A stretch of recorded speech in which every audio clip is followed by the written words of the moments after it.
Wanderers, today we're diving into the Barbarian weapon system for Diablo 4. How to manage it on both a mouse and keyboard, as well as a controller, the differences in weapon types, how they tie into the skill tree, Paragon choices, and how your weapons directly affect your skills. We're going to break this down step by step so you can maximize your Barbarian's damage and efficiency, whether you're on PC or controller. I guess we'll start with the big question. How do you select your weapon types? On the mouse and keyboard, you're going to bring up your skill menu here. You're going to find the weapon that you want to on the bottom here. Now, if you mouse over this one right here, you can do it too. It doesn't really matter which one you go to. At the very bottom here, it shows cycle weapon is going to be the middle mouse button. So we're going to select that, and that is going to cycle through our weapons. Now, we have all three different types depending on what the skill is that you're using, or you have an auto select. Most of the time, the only time that you're going to want to use the auto select is when you're going to be leveling. Outside of that, you want to be able to select exactly the one that you want based on the type of choices that you're going to make for your skill tree and your Paragon board. Let's take a look at the controller. You're going to go over to your skill tree. You're going to find the skill that you want. Then you're actually going to have to assign that skill. We're going to make sure that we've finished the assignment, and now it will give us the weapon selection. It's going to work exactly like your mouse and keyboard will. Depending on how we use the skills, that's what we're going to take for the weapon. You just cycle through your weapon and you put on the ones that you want to be using. Now, there are several different types of weapons. When we look at this, we have a two-handed bludgeoning weapon. Bludgeoning is anything that is a mace. It can be a one-hander or a two-hander. There are also slashing weapons. Your slashing weapons can be a sword, an axe, or a polearm. Each one of these will have different inherent abilities. Now, what an inherent ability is, it's right below the damage where you see your vulnerable damage on your polearm. Your axe will have your damage over time, and then your swords will have your critical strike damage.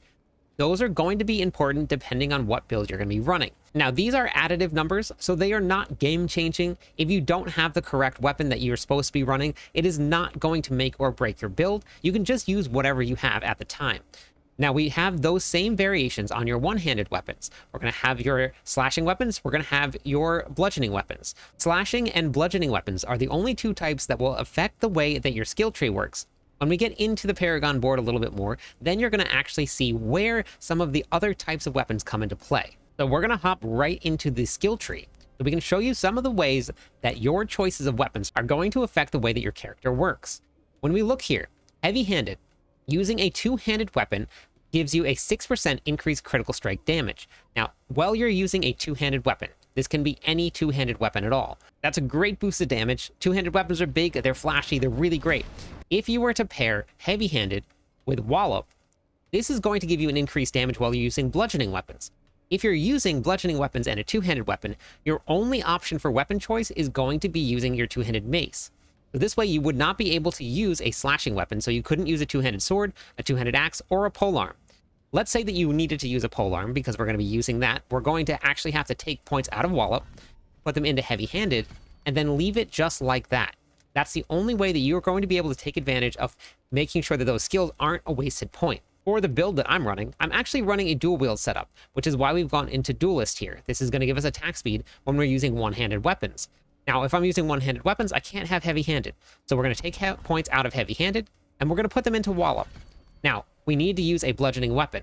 But if we scroll up to the very top, I have another part of my skill tree that is going to give me bleed damage as soon as I deal damage with a slashing weapon. So now I have to have a slashing weapon, and now I also have to have a bludgeoning weapon because I've taken wallop. If I want to take advantage of having both of those skills, when I go to my character screen, I have to have one sword and one mace selected. I'm now using a slashing and a bludgeoning weapon at the same time.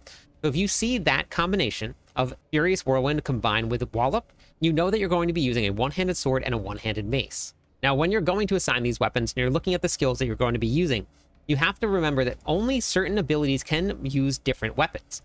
Things like Hammer of the Ancients. Hammer of the Ancients can only use a bludgeoning weapon because we're going to be using a hammer. They can only be a two-handed bludgeoning weapon. So if you're going to be running a Hammer of the Ancients build, then you absolutely can take wallop and heavy-handed and get the most out of all of that damage. On the flip side of things, if you're going to be running double swing, that can only use dual wield weapons. You will not be able to take advantage of heavy-handed. So as you're going through and you're selecting your skills, make sure that you read which weapons are selected. You can see it right here. It says requires a dual wield weapon. Things like Whirlwind say that they can use any arsenal weapon at all. That means all of them can be used for Whirlwind, whether it's two-handed, whether it's an axe, a mace, a polearm, all of it can be used for that ability. That's the very first thing that you're going to look at when you're deciding what weapon to use. Now, we said we're going to talk about the Paragon board. And there's a couple different reasons that we're going to be looking at the Paragon board, because your glyph choices are going to dictate the weapon that you choose. For example, if we're going to take the Executioner glyph, while wielding a polearms, you're going to deal 15% increased damage. While we're wielding a polearm, that is a two-handed weapon, so we can take heavy-handed, but because it's a polearm and not a bludgeoning weapon, it's a slashing weapon, we will not be able to take wallop. That's how you're going to tell what weapon set and what skills you're going to take in your skill tree. There are a whole bunch of other ones like Cleaver here. Cleaver is, well, you're wielding an axe. Now, the axe can be a two-handed weapon or it can be a one-handed weapon. Just like we were doing with Wallop with the slashing weapon and the bludgeoning weapon, you can use an axe and a bludgeoning weapon in order to take advantage of the Wallop ability. The next thing that we're going to look at is weapon swapping. There is a lot of different things in this game that say you have to swap weapons. How do you swap weapons? While you're fighting, it doesn't mean that you actually have to click a button that's going to change the weapon for you. All you're going to do is you're going to make sure that you have two different weapon sets, two different abilities. Whenever you use Rupture with this setup, it's going to use a two-handed sword. Then, as soon as I use Whirlwind, it will automatically switch me back to my dual-wield setup.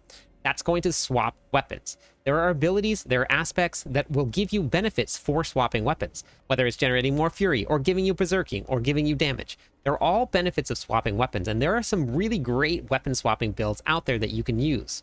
If you are looking for some super fun builds that you want to play this season, I have a lot of them out on the Mobalytics page. The links are going to be in the description of this video. We have a brand new one that we're working on right now. I don't have a video out for it yet, but it's going to be coming very soon. This is going to be the Rupture Summoner build. It's really, really fun to play. Hits super hard. It's definitely going to be one of the best pit pushing builds for the Barbarian out there today. So if you're watching this video right now, you can click that link, get yourself set up. This video here is going to be the one that will get you into that setup already. You just need to change a couple skills to get yourself all up and running. This build is flying through Torment 4, kills Torment bosses, full party carries. It has been a lot of fun to play. The next thing that we're going to be venturing into for anybody that hasn't got to do it yet is we're going to be jumping into the double swing build, and I'm super excited about it. So if you guys haven't yet, check out the planner. It is a pricey build to get into, which is why I haven't jumped right into it yet, but we're collecting all the pieces of gear. I cannot wait to bring you a pure damage Barbarian this season. Super excited about it. Thank you everybody for watching. I hope you found this informative. If you did find this helpful, make sure you share it with your friends. Let's get as much of the word about the Barbarian out there to everybody as we possibly can. I'm live every night. I'd love it if you stopped by, said hi, theory crafted with me. Catch you on the clip side.